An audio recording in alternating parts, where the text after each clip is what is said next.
Welcome to Tabletop Chats. For those of you who are new here, and for those of you who are not new here, welcome back to Tabletop Chats. I know we have been gone for quite a long time, but we are back now, and we are here to give you the content about real estate that you need and deserve. Tabletop Chats is where we talk all things property, all things real estate. So please do stay tuned. Please do not forget to like, subscribe, and comment down below on what your thoughts about the topic are. And let's get right into it. So on today's topic, we're simply going to be talking about the future of real estate.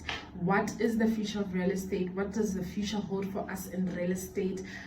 Who is going to be consuming real estate in future? And why do they expect certain things in real estate? So first things first, who is going to be the consumer of real estate in the future? And why are these people important? I mean, real estate is an industry that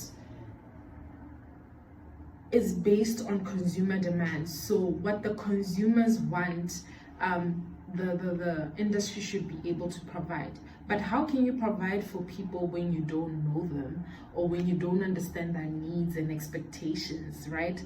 So that's why I thought it was really important for me to actually highlight who these people are, what they want, and why they want what they want, and how do we then, as the real estate community,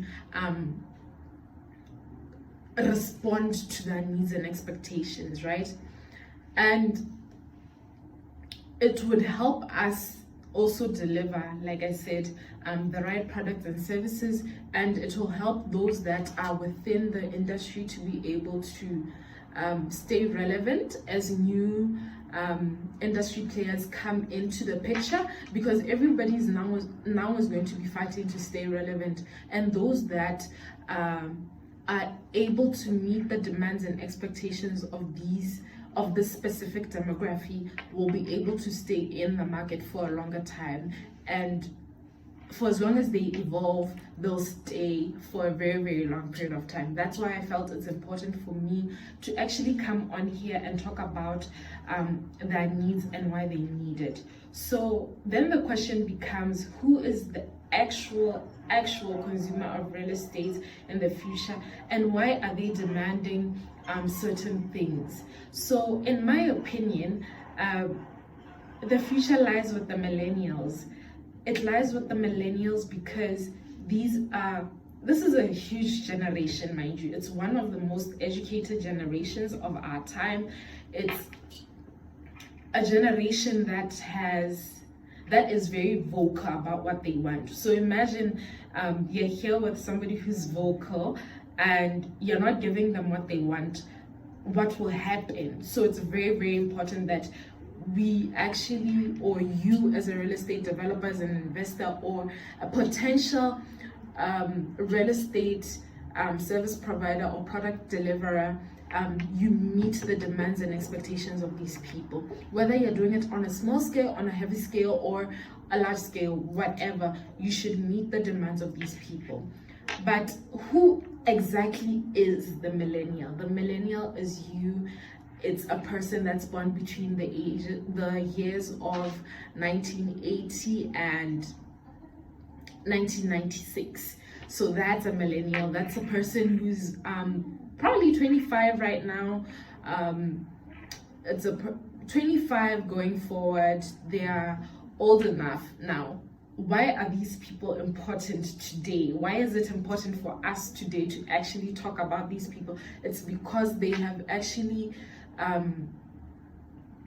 reach their prime spending years. Like, these are the years where now they got that job. Some of them are well settled in, they're ready to have family homes, they're ready to buy their first home. Some of us, myself included, were looking for an apartment to go live in, and I don't want to be living in 2.5, but at the same time I want affordability, because maybe where I'm working I'm not being paid enough, but I don't want to compromise on the type of quality that I want. So that's why it's important for you to understand what they want, and this is built from their values as well, right? And then the other thing is that they will reshape the economy, in like every economy, not just the real estate economy, the business economy, how business is done. Look at e-commerce. These are people who use technology so much that if your business is not going into the direction of technology, you might find yourself that you are becoming irrelevant with time, simply because everything is centered around technology now. So they are likely to reshape the economy because of how they grew up. They grew up around technology. They also grew up in a surrounding where their parents lost their jobs because of the recession, and they are also going through high unemployment, or if they do find jobs, they are underpaid, but they still have to make ends meet. So we, as the real estate community, or as the real estate society, industry rather, we have to find a way to actually deliver so that we can also make business, but at the same time ensuring that they can also get whatever it is that they want, so that we also stay relevant in the market. Because if you don't deliver to your customers, what's likely going to happen is that you're going to become a thing of the past. You're going to become someone we really don't need here. All right. And then now you could ask me, what's so special about these people? What do they value so much that we have to respond to them? And how do we respond to them? Well, these are people who, like I've said, they're very, very educated. So they understand technology, they understand concepts better, and they understand what they deserve. I mean, if you go on social media, everybody's more of, I know my worth, and that doesn't just go into relationships. It goes to the house that I want to live in. I know what I want to live in. I understand the type of house that I want to live in, and I believe that I will get it at whatever price that is there. It's available, but it has to make sense to me. This is a generation that is flexible. I know for a fact that I don't like being tied to the office all day. I like my flexibility. By flexibility, I mean I'd want to work from home or work from a coffee shop while having tea with a friend and pushing the work that I'm supposed to be doing. But at the same time, I also want to be able to come back to the office and be in an environment where I can collaborate with my colleagues without having to struggle for the collaboration to happen. This is a group of people that says, hey, why can you please stay in the office so that you can complete this late hours? And then they're like, but you can't tell me this now, I have my family to go see. And you'd be like, but no, be a team player. And you'd be like, no, I'd say to you, no, you weren't a team player when you didn't finish your work or when you didn't ask well in advance. I have made my plans. And it's not that I'm being shady or anything like that. It's just me saying, I want communication in the workspace. I want flexibility in the workspace. And how are you accommodating me? Right? And then the other thing is that these are people who are health conscious. They care about their health. They do gym. They understand their mental health, or they try to understand their mental health. So they are much more open-minded and optimistic about things such as therapy. They are much more willing to listen to others and open up their minds. And they value sustainability because they understand that in an area, they understand global warming, for instance. So they value these things. And if your space is not providing sustainability, then it becomes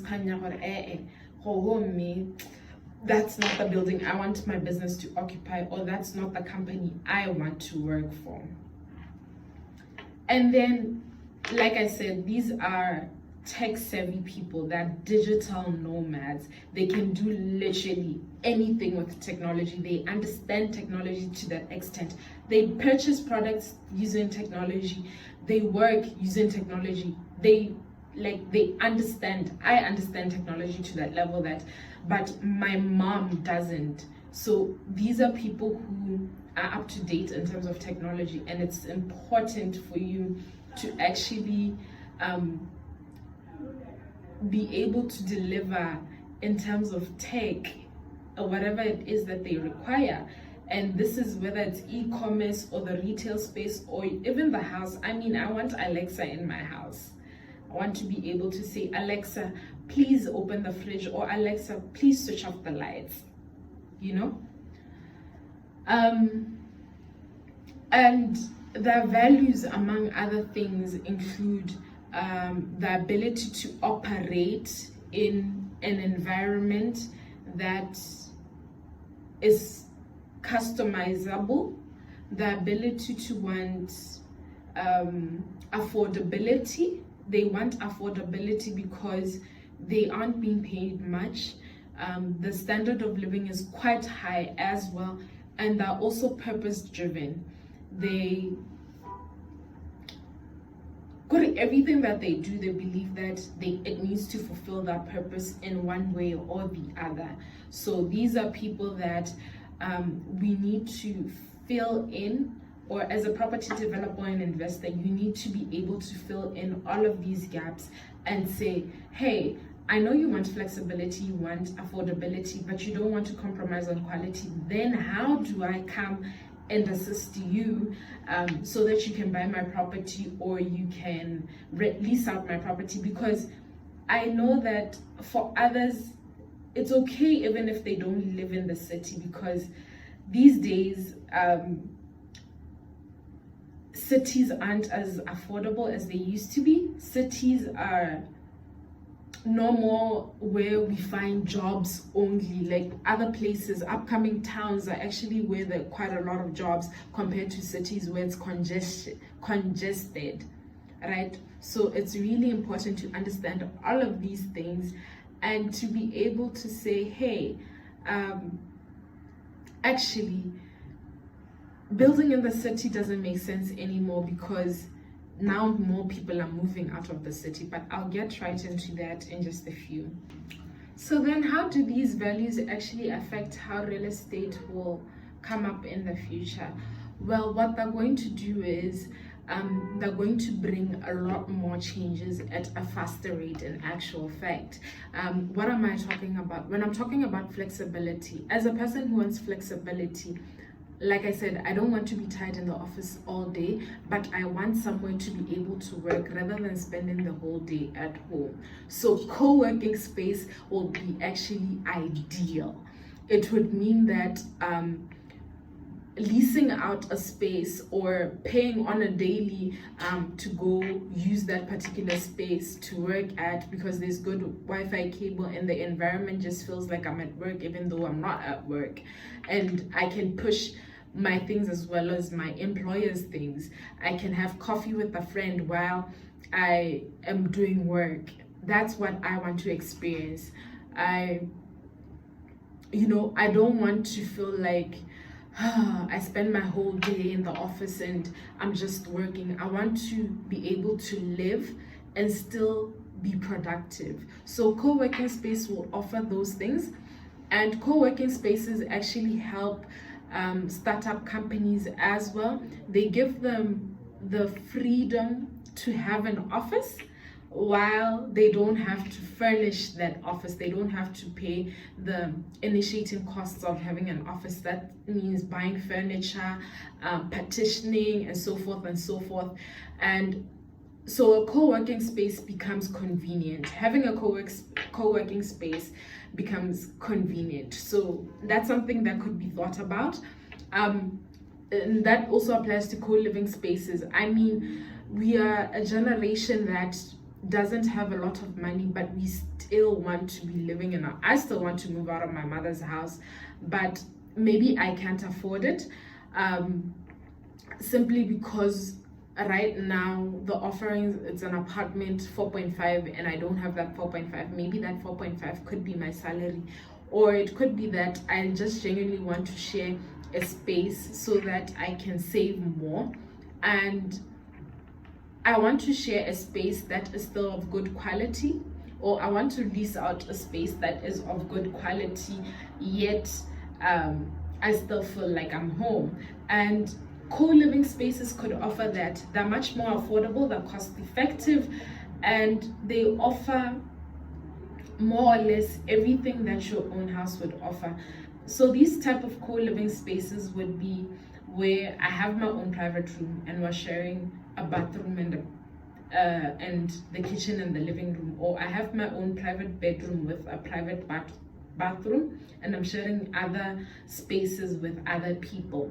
And there's still housekeeping, there's still household utensils that I use. I mean, this is already happening. What property developers would do is just offer the customer a better experience with these things. They could offer housekeeping, they could offer furnishing, because I want to move out, but I can a couch or this or that, and I don't have the money to actually purchase those things, but I want to move out from my mother's house. I don't want to live in a one room way, stuff, or not that there's anything wrong with that, but this is the type of lifestyle that us millennials want to have. We want to live in nice houses with housekeeping, with like certain household utensils daily provided for, these are the things that we want. So as an industry, or where I see the real estate industry going, is offering co-living spaces that are affordable, but they offer you the quality that you want. So why not, And then the other thing is e-commerce. E-commerce, or our ability to use technology rather, has driven us to e-commerce. So retail has changed drastically over the past few years. And last year alone in our country, in Botswana, we saw a lot more supermarkets offering online services at a higher and faster rate.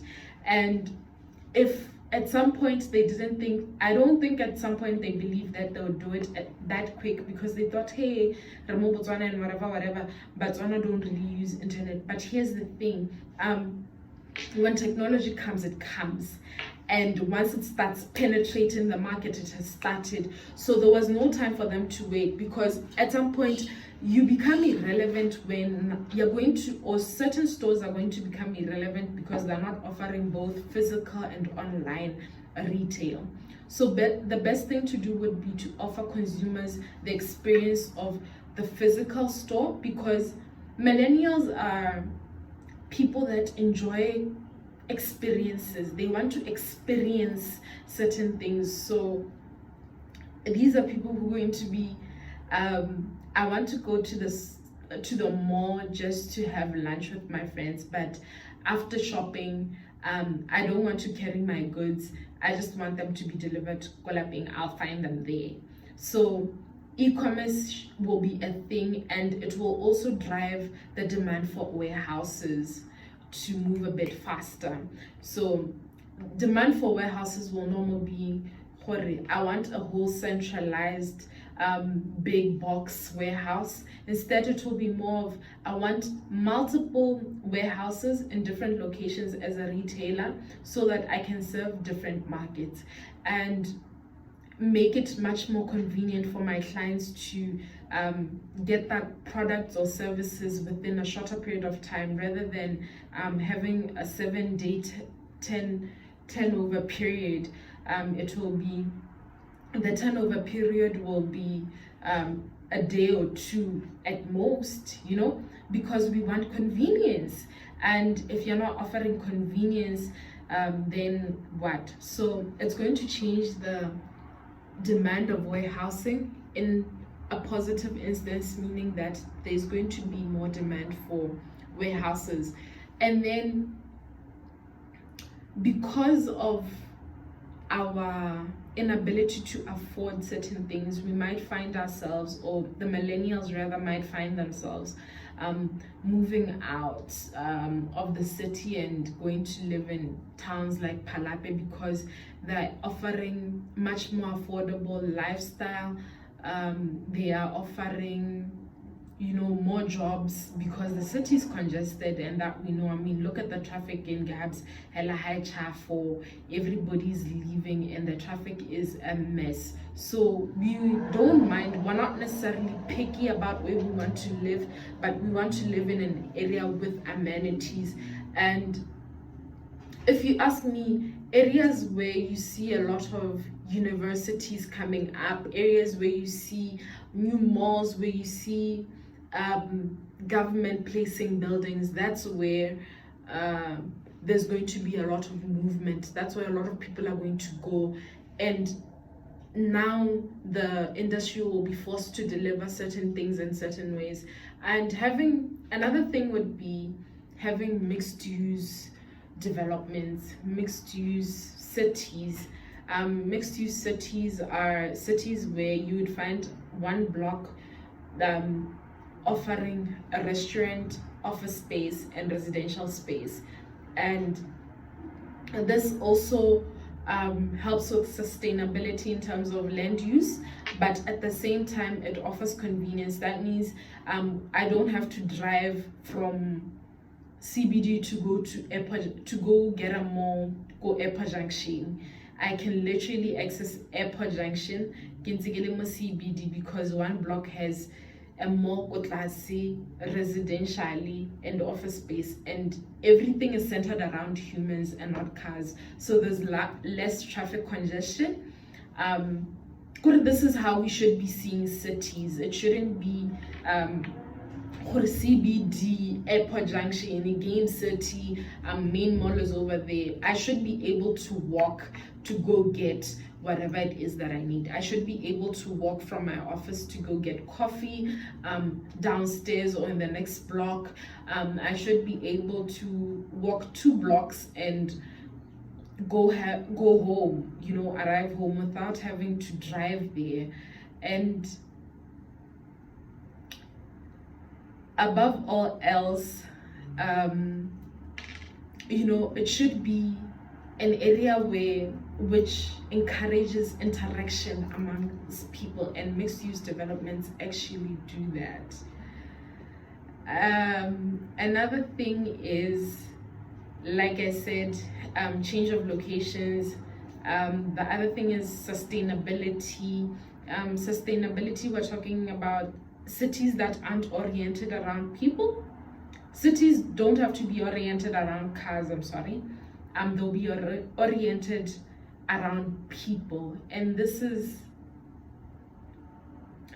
very, very important. Like, orienting cities around people. I think that Zonedi mixed use developments would do that because they would avoid certain things like cars, having to move with cars. And I mean, already people are willing to use Uber and whatever. We don't have those yet in Botswana, but they will come eventually, and when they do,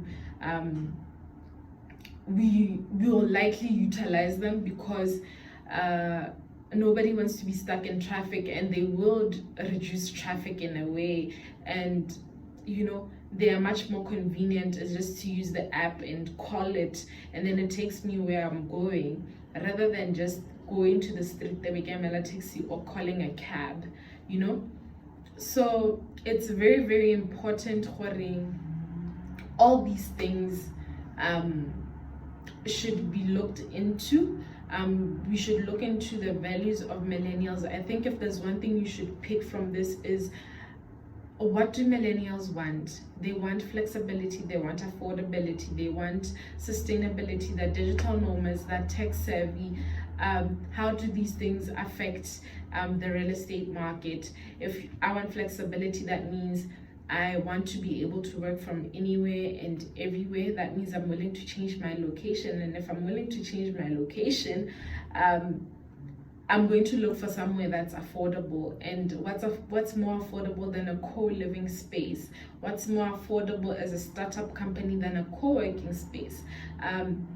I want to be able to live in a city that is inclusive and connected, that helps me interact with other human beings instead of just being on my phone or having to take my car to go everywhere and go through all of that traffic. I should be able to walk. I should be able to take my bike I'm a bike rider and just go to the mall or go to a restaurant and have coffee with a friend. Like, these are things that we should take into account when we're looking at the future of real estate. And from me to you guys, that is it. Thank you so much. And until next time, please do like, subscribe, and share, and comment down below. Tell me what you think is coming out of this future of real estate, or what's coming in the future for real estate. What types of buildings are you expecting to see, or what types of improvements are you expecting to see in buildings today? Let's take this conversation to Twitter, #Vantage Properties, #the future of real estate, and let's keep the conversation going. Thank you so much, and until next time, goodbye.